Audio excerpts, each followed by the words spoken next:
Today we're going to be talking about several useful geometric formulas and theorems. First we're going to talk about Heron's formula, which is a useful way of finding the area of a triangle without having to know the height.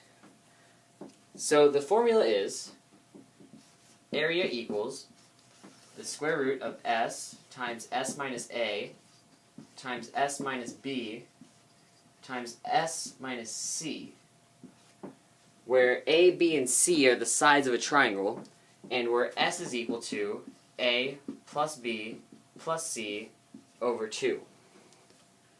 Now, this formula may look complicated, but as long as you understand this, and remember that it's simply s times s minus each other's side, then it's going to be much faster than solving for the height and solving for the area for most right triangles. To understand why this works and where we came up with s, we're going to go ahead and show you the proof for Heron's formula. So here's the triangle we're going to be using, with shorter side A, longer side B, and a hypotenuse C, and height h. Now, if we call this side D, we can then call this side C minus D. A is the hypotenuse of the smaller triangle that we've created on this side with the height h, and so we can use Pythagorean Theorem, a squared equals h squared plus c minus d squared. And then, for this triangle, b is the hypotenuse, and we can say that b squared is equal to h squared plus d squared. Now, because we don't want to worry about having to find height, we're going to go ahead and subtract b squared equation from the a squared equation so that the heights will just drop out. So we're left with a squared minus b squared equals c minus d quantity squared minus d squared. The heights dropped out. Then we're going to go ahead and solve for d, and we get that d is equal to negative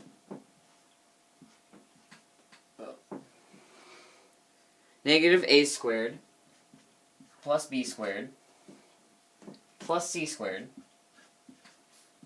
all over 2c. Alright, so now we have d in terms of a fraction with 2c in the denominator.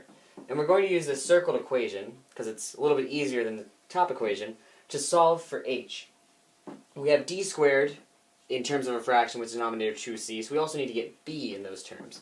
So we're going to have h squared equal to b squared minus d squared.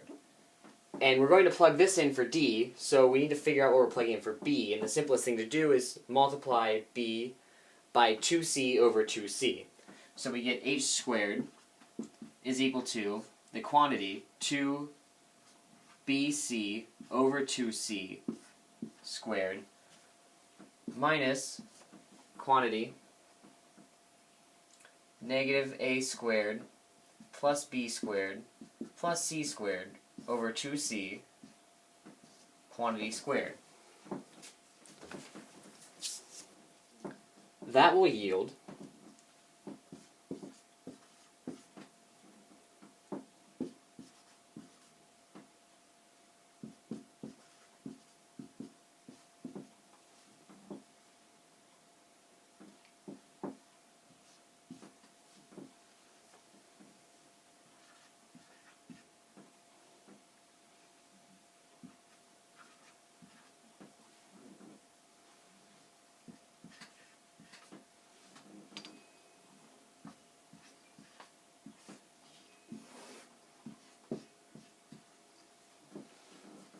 all of this over 4c squared.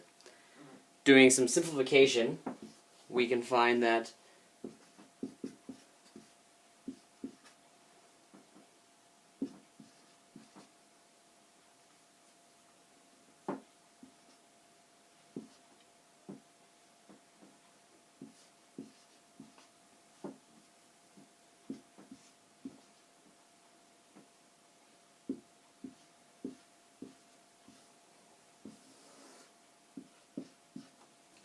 we can find that this equals this, And then, simplifying further, we see that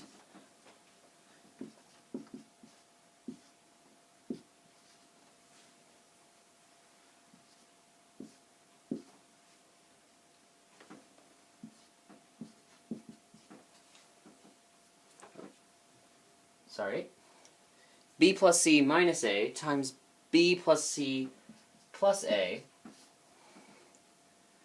times a plus b plus c,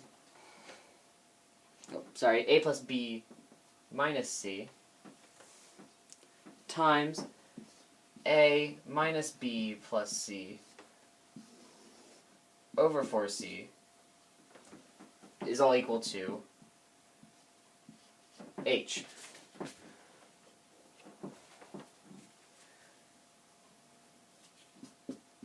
Equals h. Now, many mathematicians, having gotten to that point, may have looked at it and said it was either too complicated for it to be useful, or that there was really no correlation. However, Heron saw something special.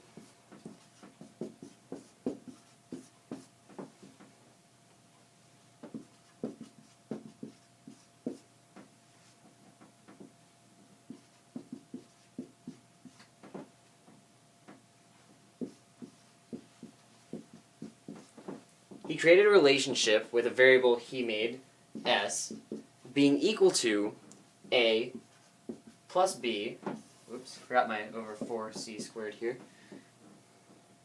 He made a relationship, s equal a plus b plus c, all over 2.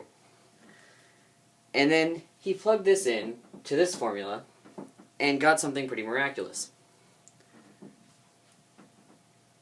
Plugging s into this formula will yield 2 times s minus a in the first part times 2s times 2 times s minus c times 2 times s minus b, all over 4c squared. Now, this simplifies to 4s times s minus a times s minus b times s minus c, all over c squared. Now, if we take the square root of this whole thing, another ingenious idea of Heron's, we get 2 square root s times s minus a times s minus b times s minus c, all over c. And recalling our original triangle,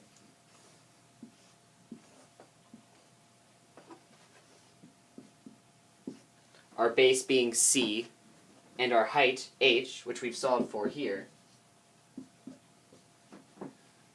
and knowing the formula for area of a triangle, a equals base times height over 2, we then calculate that area equals c over 2 times h, which is this.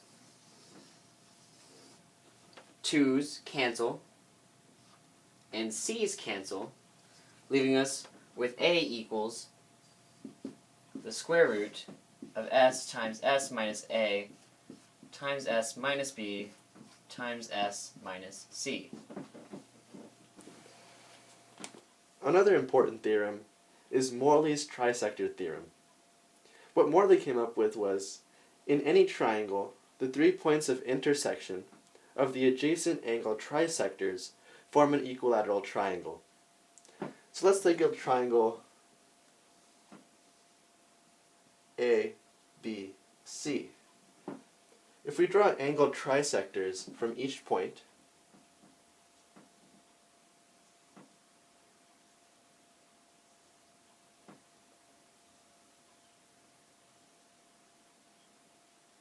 they'll meet at 3 points here, here, and here. If we make a triangle out of these 3 points, we come up with an equilateral triangle, even though that looks nothing like one. The final theorem we'll be looking at today is Ptolemy's Theorem. Now what Ptolemy came up with was that if a quadrilateral is inscribable in a circle, then the product of the measures of its diagonals is equal to the sum of the products of the measures of the pairs of opposite sides. So let's take a look at an example. Let's say quadrilateral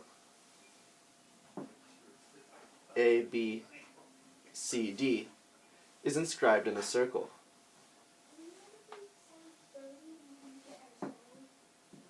What Ptolemy came up with was that the side lengths AD and B plus C multiplied together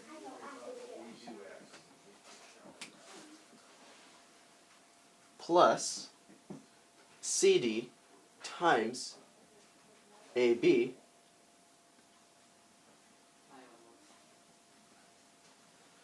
are equal to the product of the diagonals of this quadrilateral, BD and AC.